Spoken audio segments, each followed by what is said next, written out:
This is my orb weaver tank, home to many species of orb weavers that I have caught during my trip to Nagcarlan. On this pilot episode, I will present to you all of the spiders that I have captured there at the forests of Nagcarlan, Laguna. But please do be aware that there will be many more coming to this tank in the future.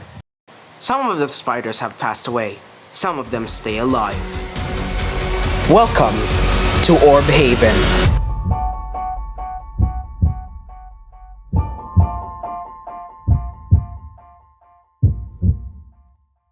This is Orb Haven. This has been the home for orb weaver spiders since April 1st this year.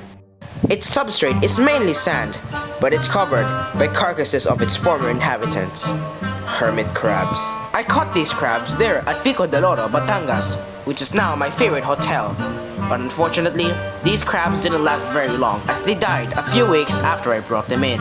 This terrarium and the crabs can be seen in some of my Marble Run highlights videos before the terrarium became Orb Haven. Alright guys, let me introduce to you the spiders that live here. This is Nestor, the biggest Neoscona nautica who lives here. She's named after a male spider of the same name originating from content creator Robert, due to them having similar coloration. She's currently guarding her egg sac, which will then hatch into multiple Neoscona nautica spiderlings, and is also the leader of her own subtribe. We then move away from Nestor to present our next member of her subtribe. Meet Bella, our second and slimmest of the Orb Weaver subtribe. By the time I am editing this video, she has already constructed a web there at the corner of Orb Haven. I also plan on adding 2 pear-shaped leokimvideo spiders into Orb Haven, but one of them was killed by Bella. The other leokimvideo managed to survive the trek, but is unfortunately taken down by ants the next day. How unfortunate for these 2 leokimivideos. She was also named after a spider, but unlike Nestor, she was named after a spider from a book. Now I don't know the whereabouts of that book, but I only saw one copy of that book at my old school. But now I don't know where it is on media. And we are moving on to our next spider. This is Anasi, the recently added Neoscona nautica to Orb Haven. She's also missing a leg, and just like Bella, she too was named after a spider from books. She bit me when I first caught her, and that was for a reason, to get away. And then we have Charlotte, the third member of the Neoscona nauticas. She too was named after a spider from books. In this case, Charlotte A. Cavicta. Here, she can be seen resting on a twig, presumably thinking of what this new place could be.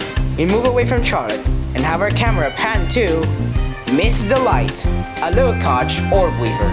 Leokimides, like Miss Delight, belong to a group of spiders called Tetragnathidae, also known as long-jawed orb weavers. This spider species is Leokimvideo decorata, also known as the decorative silver orb weaver. She was named as such because of her Granny Smith apple coloration, and we all know that Miss Delight loves apples. Here in this shot, you can see Miss Delight has constructed her own web, presumably at dawn, as leokimides got their name for that behavior. I also plan on adding a Tetragnatha ceylonica here, so that Miss Delight is not alone. And now we pan our camera to the bottom to reveal our Certophora cicatrosa, whom I named Rosie. Now just like the other Neosconas, she was also named after a spider, who surprisingly was not even an orb weaver. No, the spider she was named after is a black widow. That's right, Rosie was named after Rosie from A Bug's Life. Rosie was also seen in my dreams, but the dreams depicted her as a tent web spider, not a black widow, which gave me the idea to name this particular spider after the aforementioned black widow. We then proceed to meet the former dominant species of Orb Haven. Meet the Gasteracantha cooley, the crab spider. There used to be 6 of them, but 2 of them had their lives claimed by fire ants, which leaves them with only 4. But strangely, when I came in to record this footage, I only saw 3 of them. I saw Crab Spider 1, Crab Spider 2, Crab Spider 3, but Crab Spider 4 is nowhere to be seen. Oh, wait, never mind, there she is. she must have perished overnight. When they were initially added, the crab spiders are the most dominant spider species in Orb Haven. Following the death of 2 crab spiders as well as Anasi's addition to Orb Haven, they are now tied in rival with the Neosconas. When this crab spider passed away, they are now down to 3 individuals, giving the title of dominance to the Neosconas, with them having 4 individuals.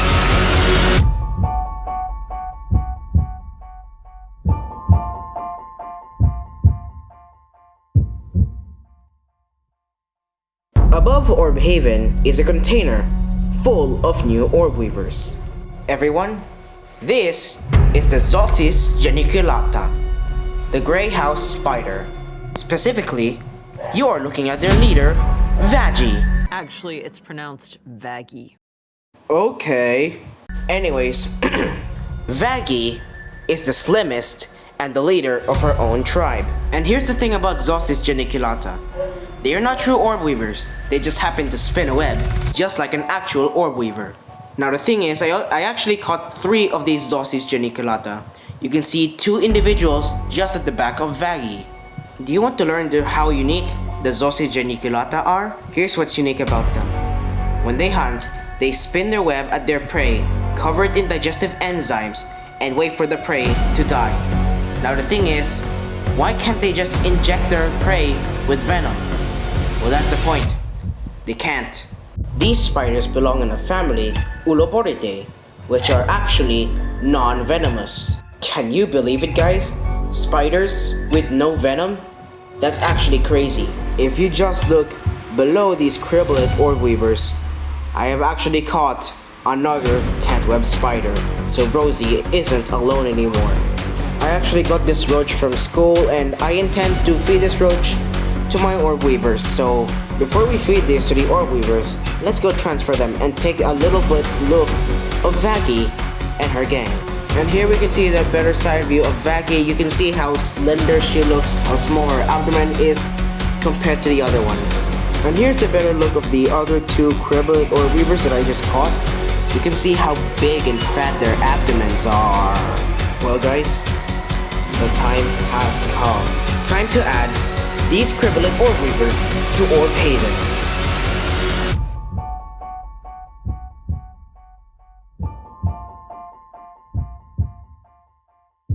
Vaggie and the others were quickly placed inside Orb Haven.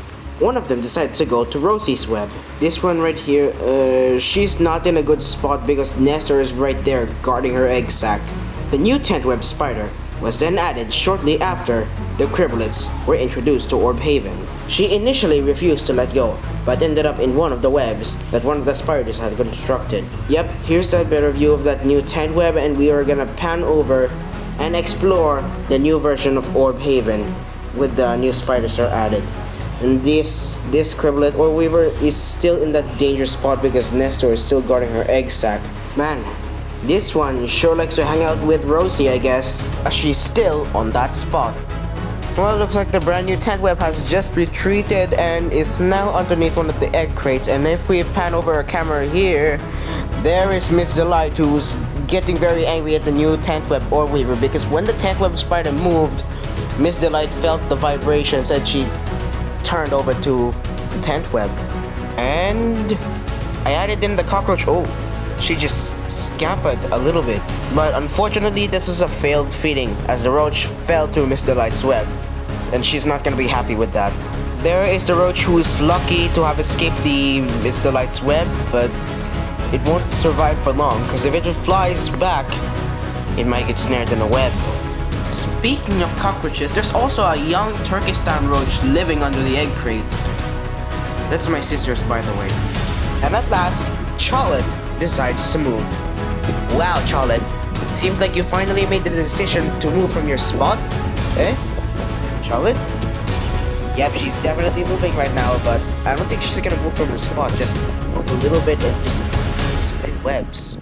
Panning my camera, we move to Vaggie, who is currently laying upside down. And wow, look at this gray house spider behavior. She's bobbing up and down. Something I also saw from the others. I wonder what this could mean. Could you any spider experts have any suggestions in the comments? please let me know.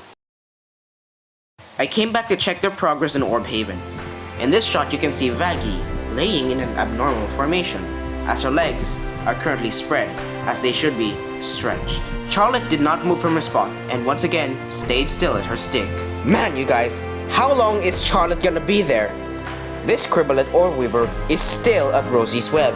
Anasi is still at her usual spot, and Neoscona leader Nestor is still guarding her egg sac. Bella has retreated to her golden web, which has been made by a Trichonophila antipodiana before Orb Haven. As I was filming this shot, a tiny movement caught my eye. It was a tiny spider atop Orb Haven, near the anti-ant border. It scampers around the transparent walls of Orb Haven. I am not too sure what this spider is, but wow, how did a tiny spider get in here? It must have come in through the hole. And what confuses me is how did it get past the ant border? Miss Delight is still hanging from her web. She is currently upside down now in a Trichonophila antipodiana pose.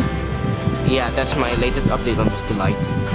And then we have, whoa, at the commotion, I caught Vaggie on the move. Once again, bobbing up and down. Even if her species is not a true orb weaver, she still behaves like one, and even spins a web just like one. Here, you can see the underside of Vaggie while she is swaying side to side.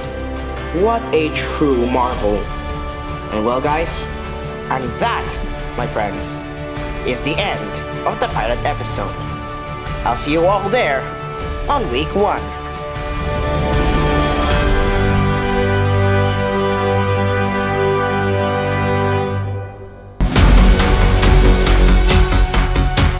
Oh boy, week 1 has just started, and there are so many things happening right now. Miss Delight has demolished her web, and Rosie has disappeared from Orb Haven without trace. This week, they will be facing their first challenge of Orb Haven, because above Orb Haven lies a container containing their first opponent.